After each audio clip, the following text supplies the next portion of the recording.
question came in from a member, Niall, about Johnny Sexton's tackle and his injury. So we'll get into the game in a moment, but I guess this was like the biggest incident to happen within it, given the potential implications for Leinster, for Ireland for the next few weeks. Niall was saying, is Johnny Sexton's tackle technique deserving of a yellow or red or even a penalty? I'll put this to yourself, Bert. He says, I'm not trying to start a debate. In my view of it, he wraps, he doesn't lead with the head, and it's an absorbing tackle as opposed to a tackle with force. There are so many incidents over the last 2 months of poor tackles and no consistency with cards or sightings. The write-up in the Times this morning highlighted so many disconnects between players, refs, and sighting commissioners. We all know his tackle is borderline. Get it right, he holds the player up and you turn over. Get it wrong and he gets injured or carded. But what is the law here? Where does the Johnny Sexton tackle fall into? I think the law is that's a tackle that they should have looked at.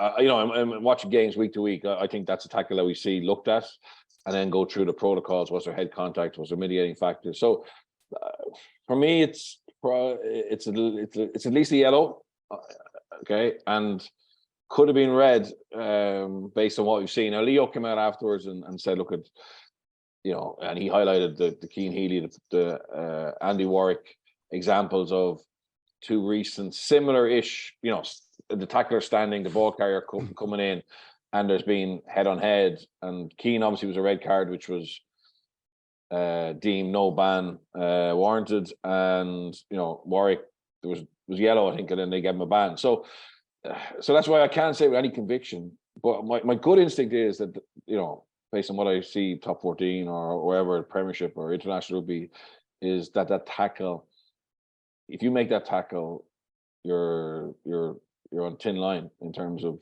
a sanction. But I can't say for sure it's a red at the moment, and that's because I've just seen different viewpoints across different leagues. So that's the honest answer. And I look, there's no malice in that's the way he tackles.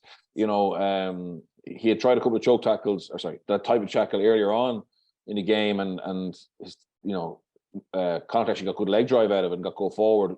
When he does with Ireland, the second and third man are very quick to step in, and suddenly then it becomes a static situation. And that's just the way he's tackled all his life. But the worry is, and obviously he got injured in it.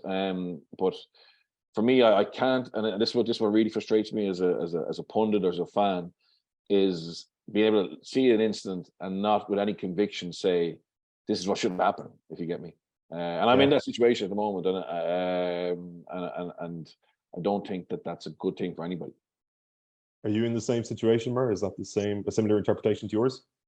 I thought it was a yellow card. Looking back at it, I have to say I didn't see it live, and it happened very quickly. But looking back at it, you think they should have reviewed that. There were a couple of replays, although it was a bit after the incident.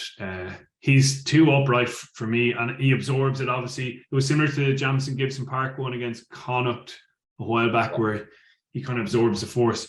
But it is very confusing now, isn't it? The Warwick one wasn't even a yellow card. I just had to double check there to make sure, because it was so similar to these couple of incidents, and the Healy one obviously being rescinded.